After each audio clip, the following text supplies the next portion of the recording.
Stephen, come on up, especially since we have room.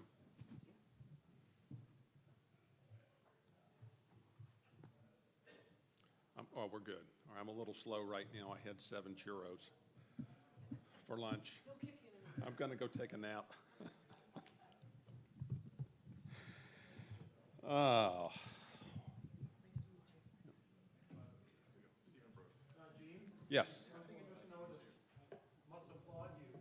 They have real cups and real glasses, not paper or plastic. I particularly asked them to do that, so. All right, our next session is continuation of where we left off with just waste conversion technologies in projects that are going on and various types of technologies that are real. I will mention for this particular session, our last presentation that was in here with David McCarthy, where unfortunately David's not going to be able to join us or his team, so we are not going to be able to provide that presentation. I will get with David at some point and record that, and then we'll get that out to everybody post-event. This session is going to be moderated by Stephen Torres, who's a partner with West Group Law, and this gentleman has also been coming to this conference for quite a while, so if you haven't had a chance, it goes by Tip. If you haven't had a chance to meet Tip, I encourage you to have some sidebar conversations with him because this gentleman knows how to drive projects and get things done. So with that, sir, I'm turning it over to you. Okay. I always have to lower the microphone when I go after Gene. Actually, I have to lower the microphone when I go after most people. Thanks, Gene, and thanks. What a great job Gene, Dana, and the crew have done once again for this conference. Just in the morning sessions alone, I've learned a lot, and it's wonderful. So I'm looking forward to our afternoon session. Our first presentation is converting wood into profitable carbon through pyrolysis technology, and it's James Gaspard, CEO of Biochar Now, who I had the benefit of sitting at with lunch, and I know you're going to have a very good presentation. Thank you.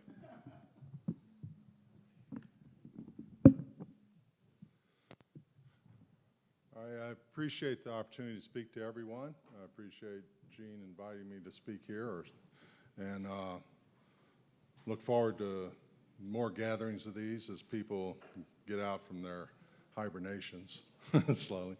But anyway, this is a little different presentation than what we've seen before. We've been at this for 12 years now. We're an established business. We're expanding. Where we're all right, thank you. Anyway, so when I give this presentation, I know you've heard about all the other pyrolysis technologies and biochar, and I can only speak about our carbon, okay? The biochar industry is, as all of you guys and gals know, is quite unique. We make hemp and cannabis seem normal because it's just so all over the place, different standards than anything else. So in our carbon, of course, we got the OMRI certified label, biopreferred, all the other approvals you should have. We're also the only carbon in the industry that's approved by the US EPA for unrestricted use. And that's important because we just chase the product.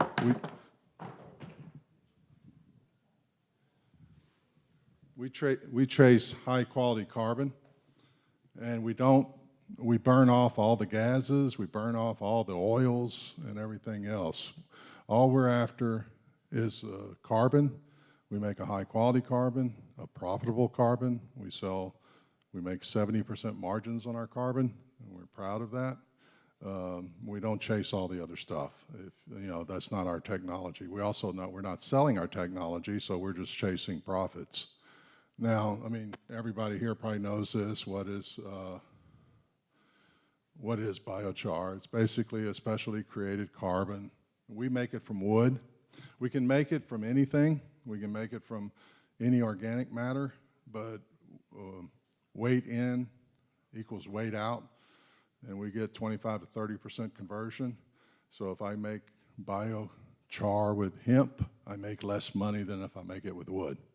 If I make it with nutshells, I make less money than if I make it with wood. So we choose wood. Where we differ, and a lot of you guys, your technologies are gasifiers and things like that. We're a batch system. We keep it at temperature for 8 to 10 hours in a vacuum environment. So we're making a totally different product. We create carbon credits. We're establishing our own carbon trading desk. We've looked at all the other trading desks. You know, I wish them all luck. I think Bloomberg put out an article the other day that said, and 95% of the carbon credits that have traded recently have questionable origins. So there's just a lot of, it's the Wild Wild West all over again on the carbon credit side. So for those people who are going to be seeking carbon credits and getting yours certified, I just suggest you do your homework and get with a reputable group. There's an awful lot of them popping up around, and you can do, if you do your due diligence, you'll figure out who's reputable and who's not. This is a photo of our carbon. It's real bright and shiny. There's no tars and lignans left in it. It's basically a pure carbon. This is our product, an electron microscope. Where this differs, I mean, a lot of the fast pyrolysis carbons will still have things left in it. But what we end up with is the completely blown out cellular structure. And then the matrix has been converted into a carbon through the pyrolysis, as you all know. Now, where we're different is I'm here, I was hoping to find wood sources here. It didn't quite work out that way. But we can take treated woods. We've got agreements with most of the major railroads to dispose of railroad ties through pyrolysis. We convert it into pure carbon for our customers. We also can take painted woods. Our emission control system is extremely robust, and because we keep it at temperature for such a long period of time, we break down all the chemicals in the paint and the wood preservatives. And I know Chet came out with a different one the other day, all that stuff. We break all those things down in our technology, so you end up with a pure carbon anyway. And that's the function of the time we keep it at temperature in a vacuum. We take treated woods. We just got permitted in California for a site for 80 of our kilns. Our emission control system is that clean. We also take any kind of slash, stuff like that. We're after the stuff that has no market. So that's, we're not trying to compete with the compost guys, or because if you got good, or a sawmill. I mean, we're not trying to divert lumber like that. The site in California, we're locating in Oroville. It'll take the charred trees from the forest fires. We'll use that material as they clean up the forest. We get most of our wood currently from the U.S. Forest Service from stewardship contracts as they take down the dead trees and try to prevent fires. That's where we get most of our wood as it is. This is a photo of one of our kilns that basically, this is railroad ties material. Where we're differ and where we're having a hard time in this industry is buying equipment for shredding, because everybody wants smaller particles. We need big particles. We need, and it's just not set up in this country for that. There are some European manufacturers, but we're hoping to make headway on shredders. This is one brand that basically we can use material from 4 inches up to 4 foot long. So we really need shredded material, because what we do is this is a set shows our kilns. The kiln will hold 11 cubic yards of shredded material, and we need to pull a vacuum through that material. So if we have chips or sawdust or anything of that nature, it just smothers the process. So we need the shredded material to be able to pull the vacuum. And that's where we're at. We shred any of the wood sources, the treated woods, the ties, the charred trees, dead trees. You know, we say we make a big point in our company history about taking the dead trees. The reality of the situation is we need dry wood. You know, it's politically correct to say you'll take the dead tree, but what I need is wood with 20% moisture or less. So if I get the dead trees or the charred trees, they're already dry. You get the kiln dried woods, the treated woods, and the railroad ties, they're already dry.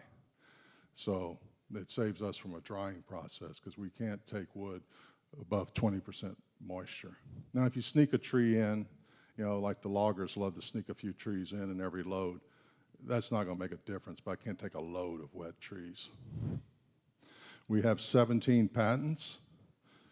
A lot of people, after they tour our site, comment on how simple everything is, and I like to tell them you can't patent simple. It's elegant. So we have an elegant technology. It looks dumb, but there's over 40,000 data points a second being fed in from each kiln into the algorithm that's driving the process. So, but there's no moving parts. That's the simple side of it. We use modified airflows and things of that nature because all you equipment manufacturers out there, you know what happens to these parts at temperature when they're moving. So we just went this route where we didn't have any moving parts because we got tired of fixing things. So that's basically where we're at there. We have large-scale production, our air permits.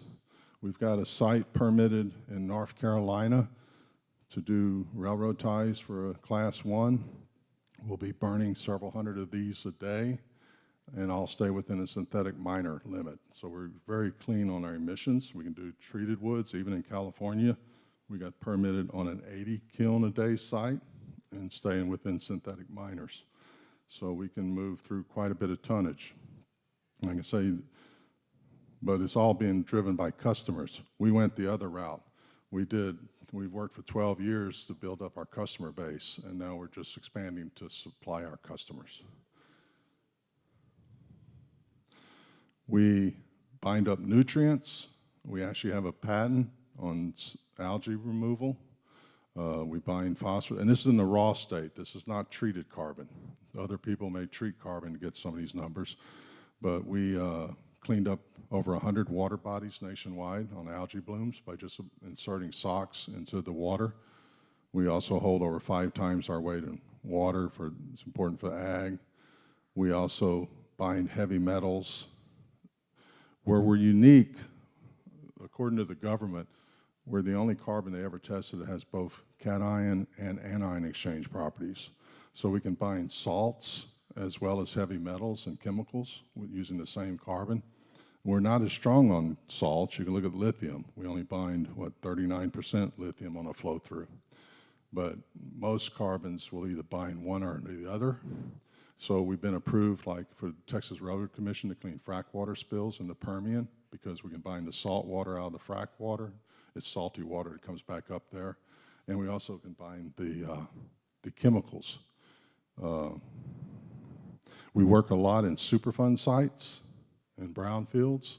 That's where most of our business is currently. I say that, but then we also sell to the hemp and cannabis guys. Come plant season, they're our bread and butter. We triple the growth of a hemp plant. And that's pretty much it in a nutshell. We have been measured at a 17,000-year half-life by the federal government. So we're a little bit of a unique animal there. We do generate carbon credits, and we're launching our own trading desk for the carbon credits because as you guys explore the carbon trading market, you'll understand. We just do it ourselves. That way we can at least make sure the ethics and the cleanliness of the credit. But that's a little short presentation. I'm sure you're not going to complain if I give you back a bunch of time. Are there any questions? So I'd like to take some questions now. Right up here, Norbert. I don't know too much about the biochar stuff, but can you substitute the biochar substitute activated carbon with a biochar? For example, in wastewater treatment? Yes, Okay. in fact, we have lab data that were 35 times more absorbent than the leading activated carbon brand. Okay. When your biochar, Our well, that sounds very- breakthrough is longer. I mean, we both Okay. absorb, but we last 35 times longer. Okay. Very often I've worked with not personally, but worked with the activated carbon, and then they take it back to a company, reactivate it. Can you do that with a biochar as well? Well, you can, but we actually have more cascading uses. We can actually take it back and resell it in other markets. As an example, let's say we clean up an algae bloom. We currently supply some of the largest lawn care companies with their carbon, and the first thing they do is, cut open a bag and then pour liquid fertilizer over it and then work it into the landscapes. And where we're different than activated carbon, we have the cation and anion exchange. Activated carbon doesn't have either. But anyway, they're a filter. We bind by attraction.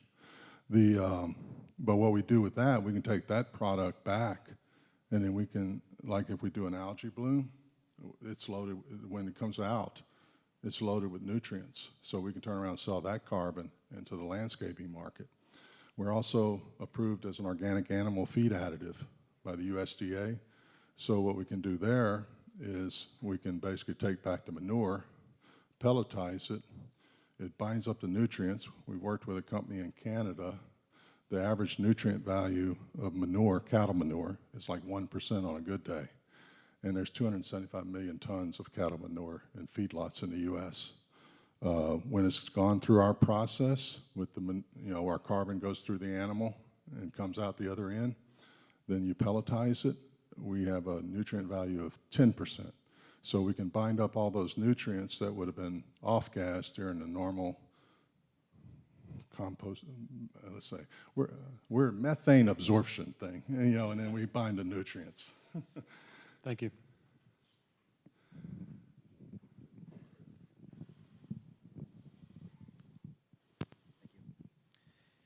So you said you're permitted to accept pressure-treated wood? Yes, we did our air testing in the last 6-7 months to mess with the. Now we did railroad ties 5 years ago, but the pressure-treated wood, we just got those air tests and all those permits done. And that's here in California, you said? Well, right now we're in California. We've got the permits in California, North Carolina, Florida, Texas, and Colorado. Well, not Colorado, Florida, Texas, North Carolina, and California. Okay. And then typically what happens to the heavy metals that are in the pressure treated, is that reabsorbed into the carbon and locked up in that, or Yes. Okay. Yes, it's if you make it properly. The thing that drives me nuts in this industry, and nobody in this room is guilty of it, is they'll do manure and they'll say, "Oh my God, we got all this nutrient value in our manure biochar." If you made the biochar right, none of those molecules are available to a plant anyway. It's welded into the carbon.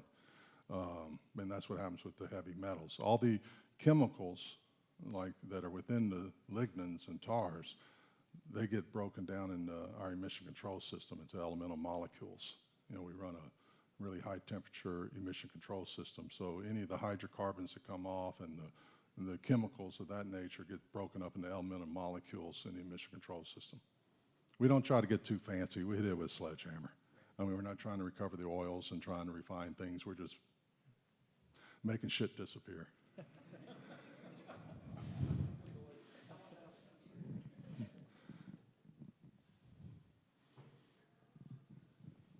Any other questions? Okay, thanks. Thanks, James. That was great. I always find that one of the benefit of coming to these conferences and working so much with the owners and the regulators is I'm able to go back and tell people what's out there. And I learned some amazing technologies, processes that are right in our own backyard. So that's really been a real benefit of these conferences. So the next segment today is going to be on, we talked earlier about everybody's in the race to be second, right? Especially the public owners there, they're careful. The race to be second, you guys are won the race to be first, and you found somebody for that marriage, and that's always good. It's great to see the owners that will think outside the box and move forward. So the next one is on HEMBioT technology, lessons learned in being the first in the country. We're going to hear from Emily Dyson, who is the Vice President of Science, Research, and Development for BioHiTech Global, EWV, and we'll hear from Stephen Brooks, the Director of Engineering from Lone Cypress Engineering Services. Looking forward to hearing this one.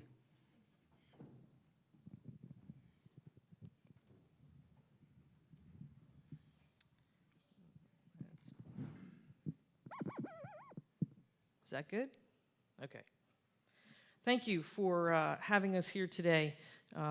As he mentioned, we are the first in the United States to be using the high-efficiency biological treatment technology that is patented by Insorga Italia and BioHiTech. We own the technology rights for the 11 Northeast states, and we have permission to market in the rest of the states in the United States.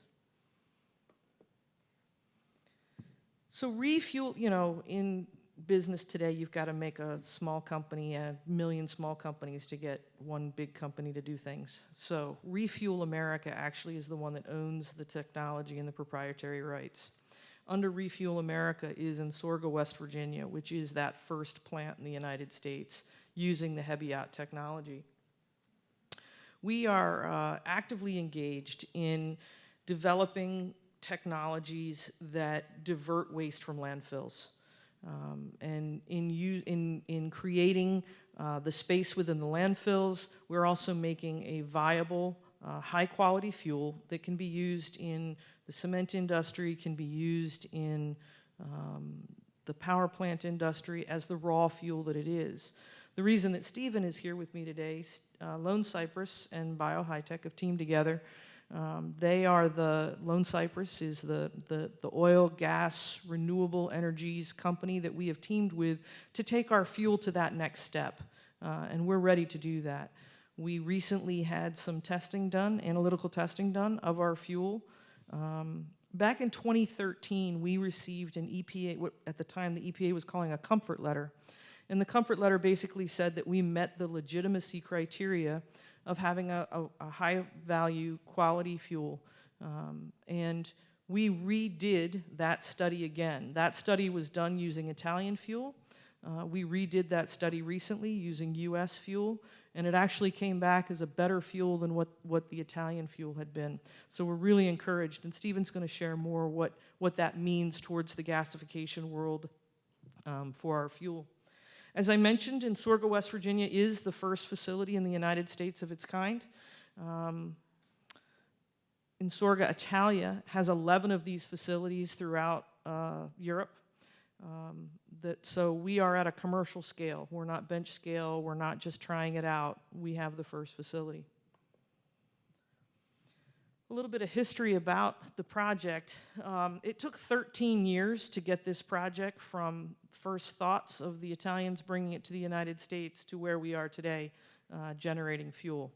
I've been with the project all 13 of those years, from doing the permitting to getting financing to overseeing construction to actually doing some management of the facility itself. We've now hired a manager for the facility, a general manager for the facility. We are fully staffed, and we are at about, I'd say we're probably at about 40% production right now, and we're growing as we jump the hurdles of being the first and figuring out what the differences were between the European waste and the US waste, and there were some significant differences.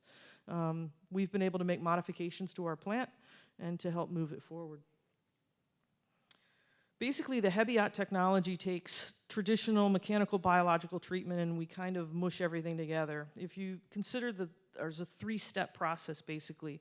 There's pre-treatment, which is separating it by size. 7 inches and greater becomes an over, 7 inches and smaller becomes an under. The 7 inches and over gets made into fuel right away.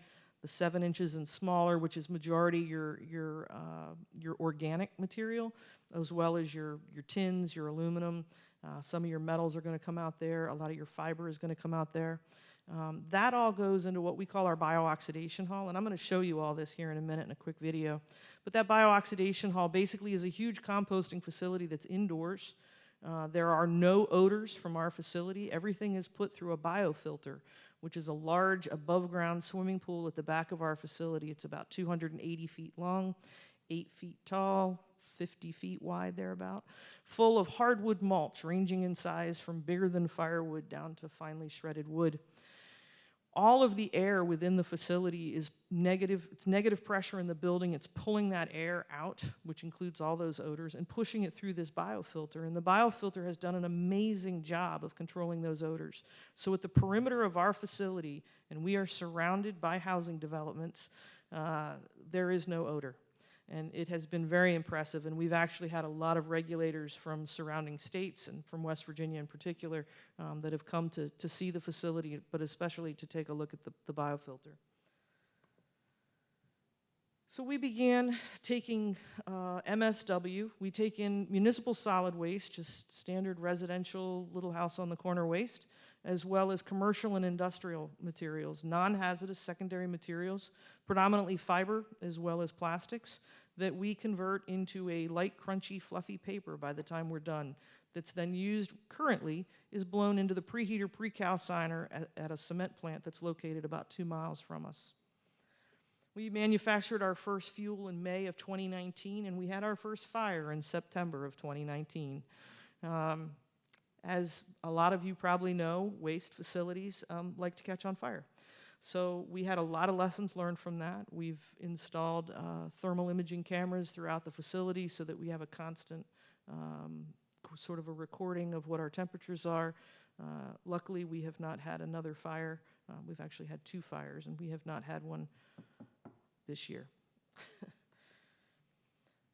Our facility right now takes in, we're permitted to take in 110,000 tons per year of MSW and CNI. Right now our model is, in West Virginia, our model is about 80% MSW and about 20% CNI. Models going forward, we're learning, are probably going to switch that up a little bit. We're probably going to go more like 60% MSW and 40% CNI, because the CNI market is so great, and because the MSW market in certain areas of the country, it's hard to get that much waste all brought to one location when you put in the transportation costs.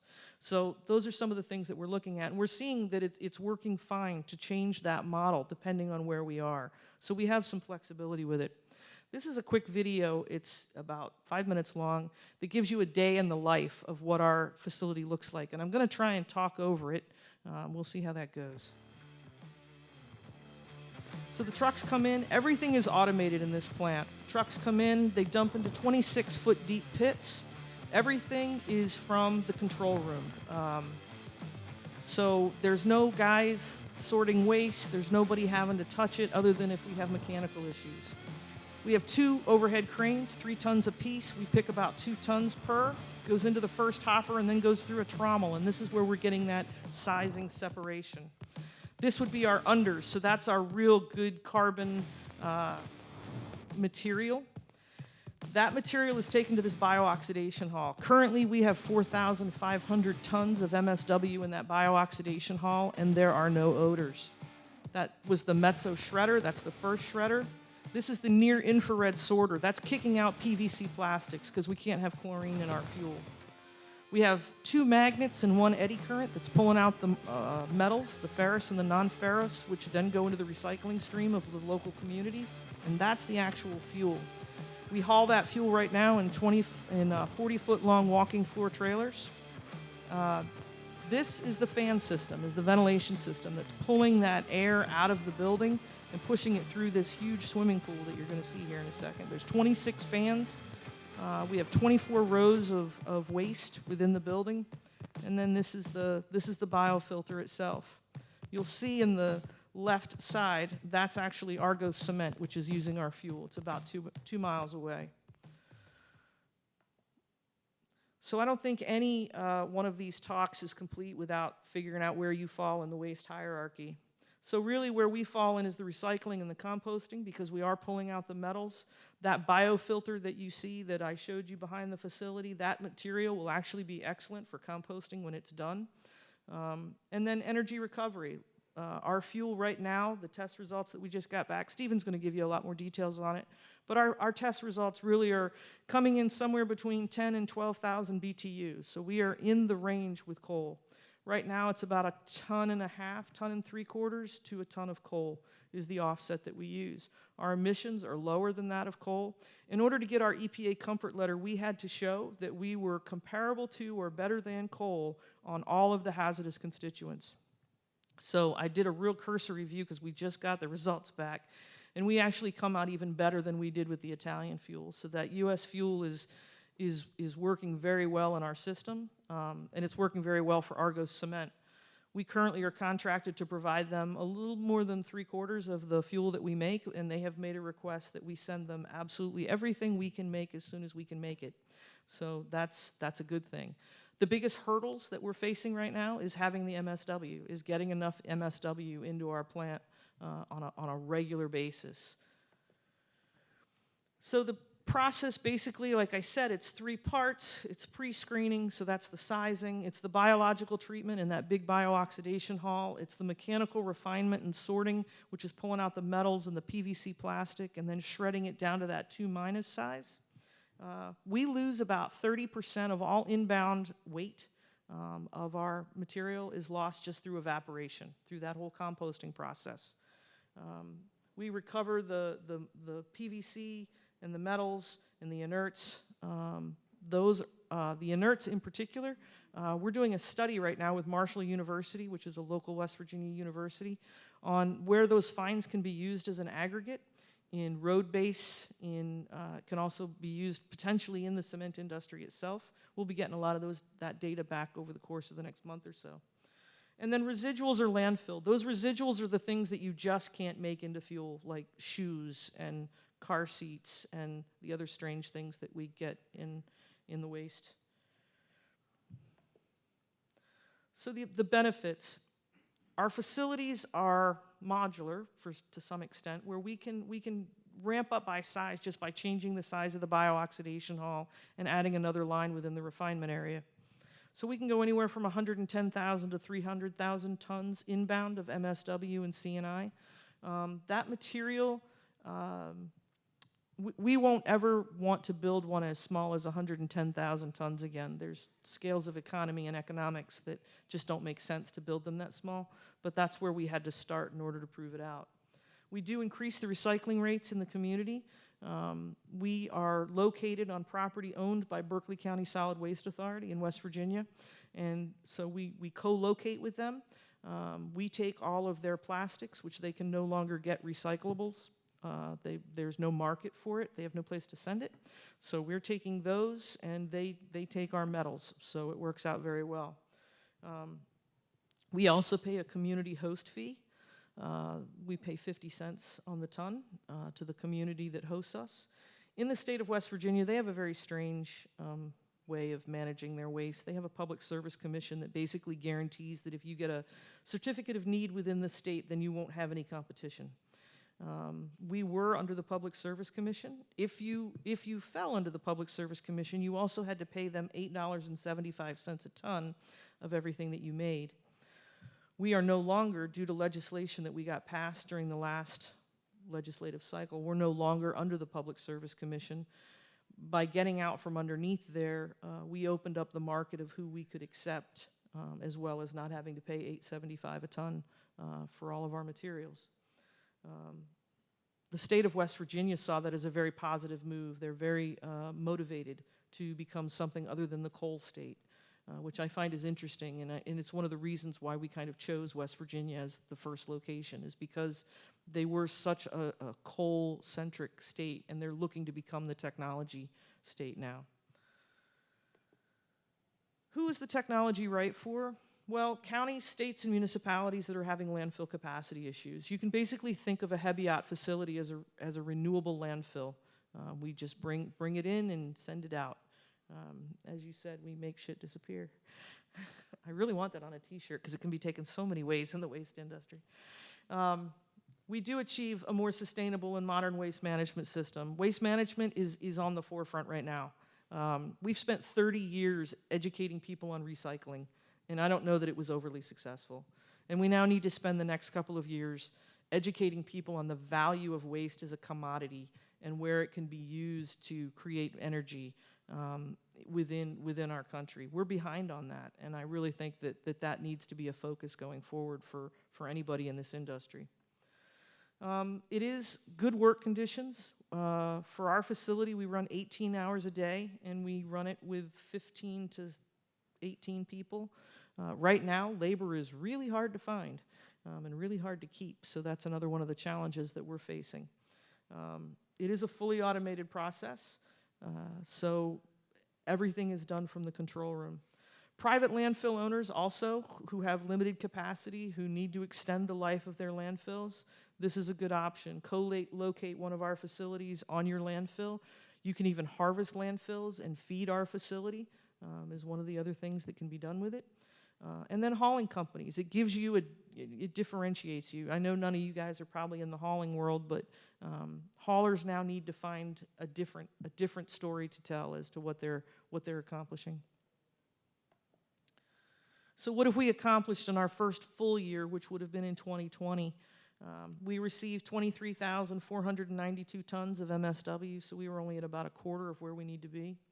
We received 3,607.45 tons of C&I waste, and that's growing every day. We sold 11,062 tons of SRF, so 615 trailers made its way over to Argos and back. And we have already achieved the 615 trailers to date already so far this year, so we are improving. And then 41% of our inbound volume was converted into a high-quality SRF, and that's right within the metrics of what we thought it would be. So what's next for us? Well, due to West Virginia passing their legislation that made it so that we were considered a manufacturer and no longer a solid waste facility, we're looking to build more facilities in West Virginia. They want us, and we like to be there. We do have a permit in process in Rensselaer, New York. We have other projects in the New York area that we're keenly pursuing, and we're being pursued as well, which is good. And then expanding the uses of the SRF, that's really the growing market. That's where we need to be, and that's where Lone Cypress comes into play for us, is now that we know through Department of Energy grant programs, research that's been done, the analysis that came back on our fuel, we know that we have an excellent fuel for conversion into syngas or other gasification projects. So I'm going to turn it over to Stephen Brooks from Lone Cypress, and then we'll take questions afterwards. Thanks, Emily. Good afternoon, everyone. My name is Stephen Brooks. Get this height right. Vice President of Engineering and Operations for Lone Cypress. Lone Cypress is an energy infrastructure developer based out of Tulsa, Oklahoma. We specialize in 4 different business lines within the broader energy value chain. The first being waste to energy, which is why we're here today. Additionally, hydrogen generation and distribution facilities, and so blue hydrogen, green hydrogen through the traditional methane to hydrogen pathway, as well as biogas to hydrogen. Also carbon capture, storage, and utilization. It's becoming a bigger and busier business line as the years go by and regulatory environment shifts to be a little bit more stringent on associated emissions from industrial processes, transportation, and sectors of that nature. Last is traditional oil and gas midstream infrastructure, so pipelines, cryogenic facilities, amine treating systems, which when you look at those 4 business lines, it kind of seems like we're scattered all over the place, but they're all accretive to one another in numerous ways, which I'll get into later in the presentation. Lone Cypress specializes in project management, EPC services. We also do system operations and commissioning. Our relationship with BioHiTech is that we are project managers for all of the new facilities that they hope to build in the coming years, as well as investigating tailgate technologies to take the fuel that they're creating at present and gasify it, pelletize it, or make it suitable for end users depending on the jurisdiction in which you're developing the facility.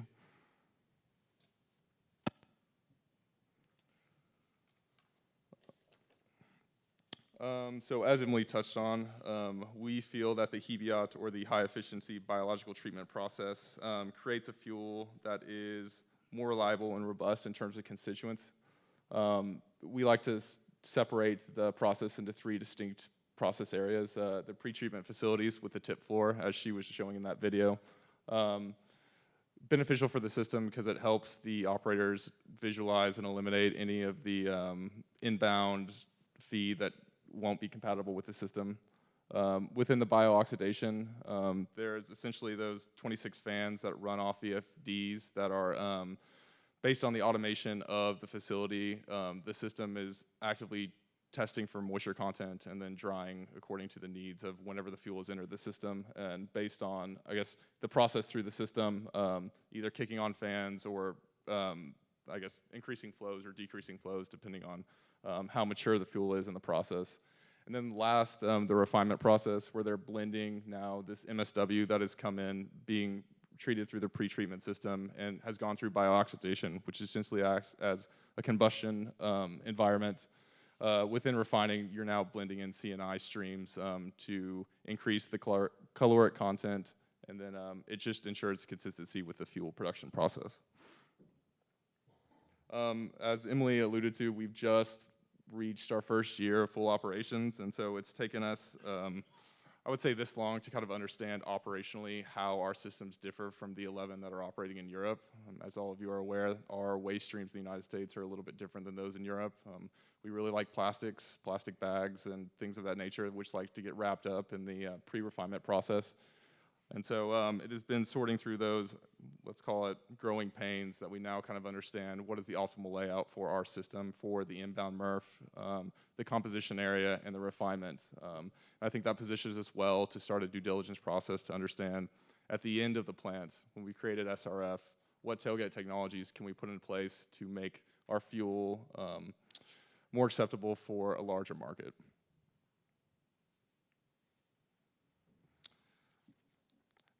As Emily alluded to, we actually just received some very promising laboratory results on the SRF that BioHiTech is creating. We've run a proximate ultimate analysis along with a heavy metals and a BTU analysis. Very promising results in terms of BTU content. We're right at that comparable with coal range at 12,000 BTUs per pound. Very low moisture content, anywhere from 8 to 10%, which is accretive to the gasification process. We also have low mercury levels, low sulfur content. The sulfur content being especially important for our offtake market at present. As Emily alluded to, our only offtake partner at Martinsburg is a cement kiln. In the cement industry, the alkali to sulfur ratio is very important for those systems, and so keeping that sulfur low is important for our offtake partner. They won't accept our fuel. And so again, just another benefit of the fuels that Insorga is creating through its process. Trace amounts of heavy metals, all promising signs for this next conversion process and the due diligence that we're doing right now.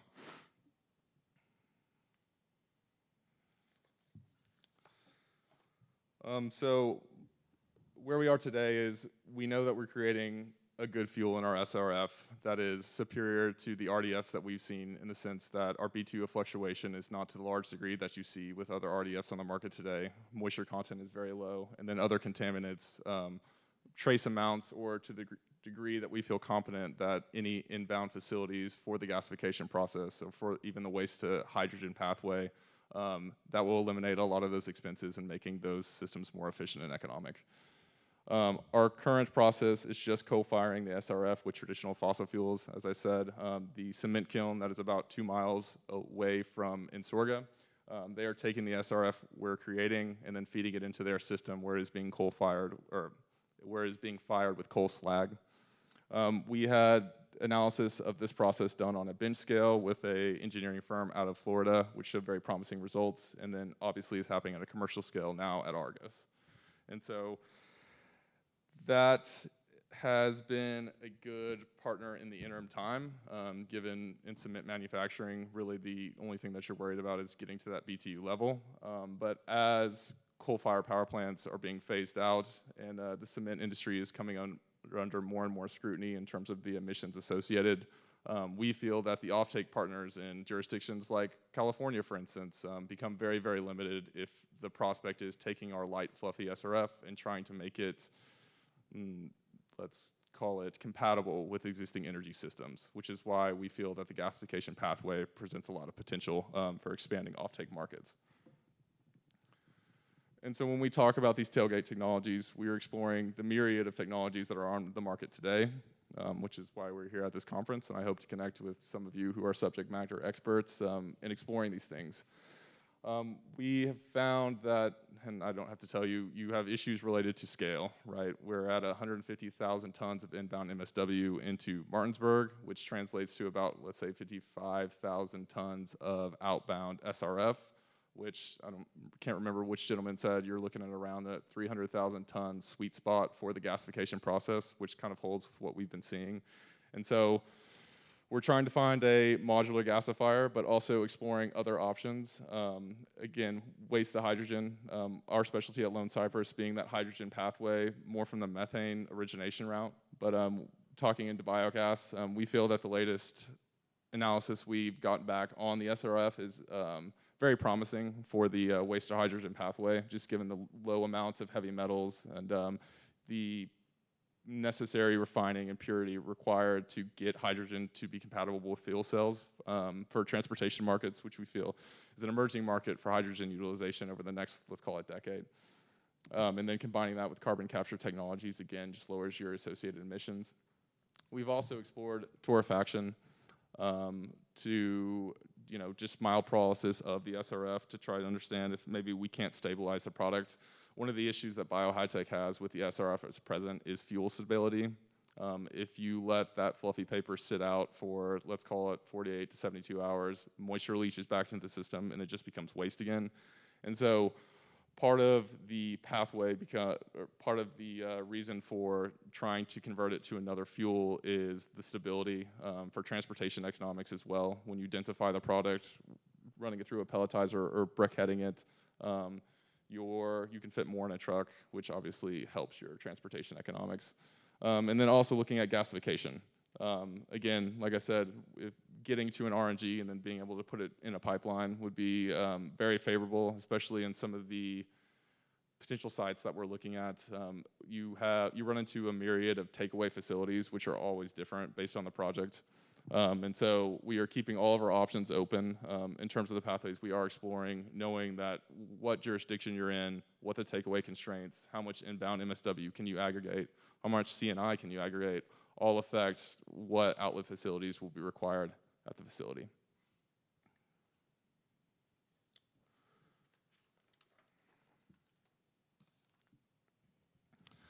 So what are the benefits of SRF? Again, I spoke on the moisture content being in a range that is well apt for a conversion process, a heating value that is not like RDF in terms of its fluctuation and is very consistent and is very on par with fossil fuels like coal. We're also kind of stepping into, over the next, let's call it the last 24 years with the IPCC recent report, as well as the Biden administration coming into office, regulatory tailwinds in terms of just favorable jurisdictions to where we could potentially facilitate this operation. California being one of those in the low carbon fuel standard credits that are available here. In jurisdictions like West Virginia, when you're competing directly with coal in applications like power generation, we feel that the SRF as is probably the best bang for your buck you're going to get in the market. But in other jurisdictions like California, if you could facilitate that pathway, you're going to get subsidized to a very large degree. And if you can combine that with some sort of carbon capture technologies and get access to that 45Q, that is also going to add buoyancy to your project economics. Emily touched on a lot of the sustainability metrics coming from the HEBIOT technology. Obviously, just the diversion of landfill is a big plus. And then you're now diverting carbon out of a landfill and then upcycling that for uses in other energy systems. And that's going to offset emissions associated with, for instance, if you're knocking coal out of the system used at the cement kiln and you're using SRF instead, that is coal that is not being burned, and greenhouse gas emissions that are not being emitted to the atmosphere. What are our challenges? And I've touched on these throughout this presentation, but the first and foremost being skepticism from our inbound markets. Not only do I have to convince somebody that this garbage that I've turned into energy makes sense for their energy system, it's going to be reliable in terms of its caloric content, and it's not going to gum up the system that they currently have in place, which is a much bigger lift than it would seem on the onset. Additionally, just educating the public as to what can be accepted in the system. Emily touched on this, just the recycling education or the push to educate the general public and I guess the shortcomings associated with that. I know that she has a lot of, had to overcome a lot in Martinsburg. And then just educating the end users as to the benefits of SRF, and as well also local municipalities, explaining to them that this isn't an incineration process. I know that everyone gets running and scared when you mention incineration. And then just general NIMBYism.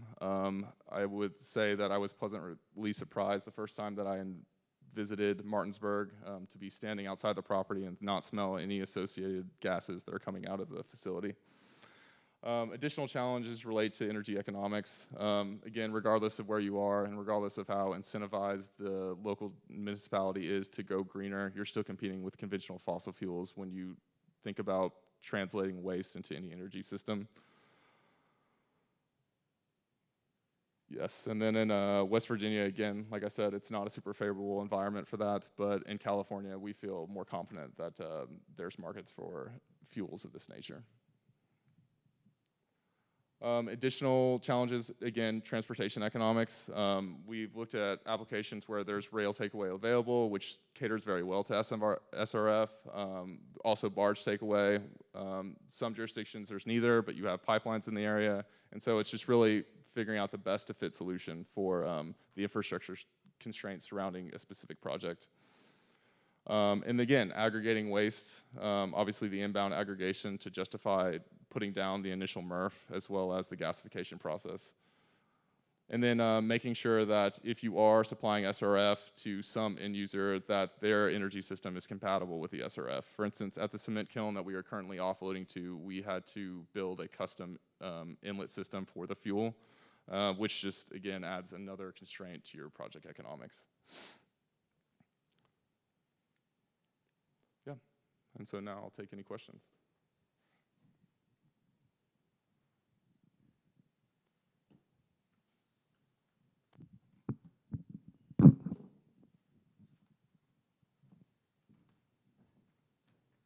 Would you know how much, what is the fraction of the biogenic carbon in your product versus non-biogenic?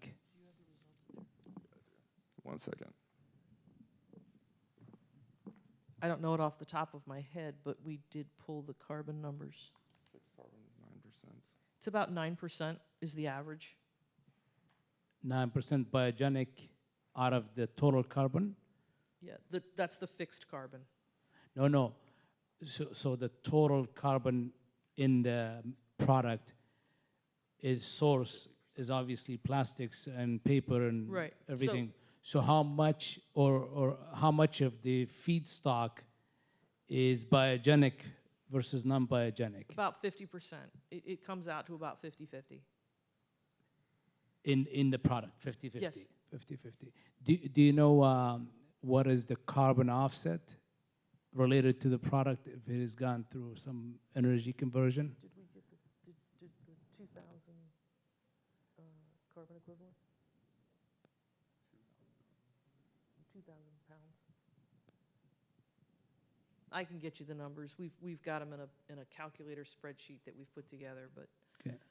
If can you comment on the economics, like, or if you can help us understand a little bit better about your cost, production cost, OPEX, and what is the value of the actual product to cement kiln? Sure. So the plant was about, it came to almost $30 million with the full financing with the interest that we pay. And then we have an inbound market of about $53 a ton for our MSW. And we turn around and we sell our fuel for in the $30 range, 30s. And I know that that market is variable depending on where you go, which is why we own the technology rights in the 11 Northeast states, because that's where, you know, West Virginia and that $53 a ton is probably the least expensive that we can go and still manage to turn a profit at the facility.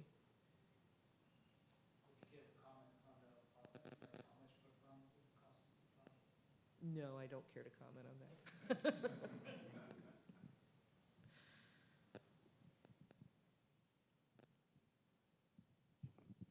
Any other questions? There's a lot of material on this.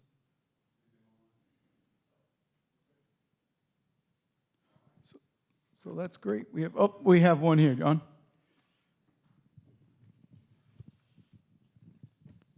Is your SRF patented?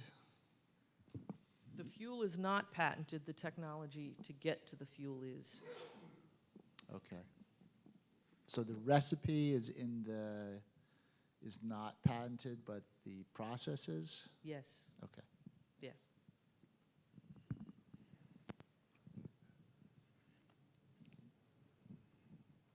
Which is probably more common, right, with the SRFs as opposed to the EFs, the engineered fuels.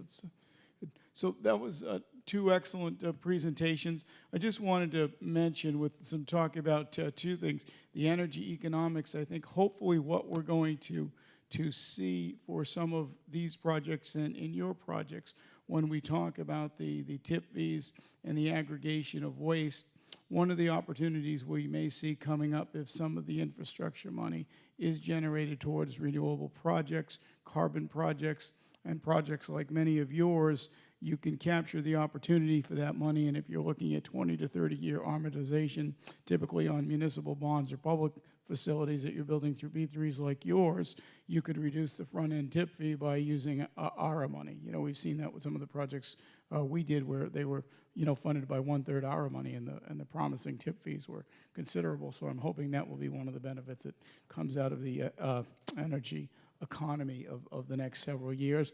And then finally, you mentioned, Stephen, the NIMBY mentality, and I think that when you focus on the front end of bidding these projects, building these projects, a lot of the project owners are looking at a lot of the aesthetics, the odors, the nuisance items, the traffics, and you can structure that into your proposals to be as least troublesome as possible.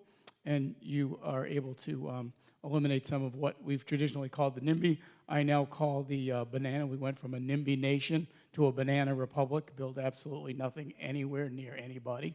So you're fighting that, but a lot of you are putting forward good projects and are good neighbors, and we've seen them in some of the reference facilities. Yours is a good example. And so I want to thank everybody and turn it back over to Gene. All right, well, first off, everybody, thank the panel. Appreciate it. And then let's do this. Since we're ending a half hour early, since we're missing one presenter, why don't we go ahead and break now? I'm just going to move everything up a half hour. Jay and Tony, are you guys here at 3 o'clock? Who else do we have on that panel? Oh, Judy Mitchell. And then I've got somebody else joining in virtually. No, Julie's going to be here. And then I've already talked to Brian. So we'll just move everything up. All right? See you back here at 3 o'clock.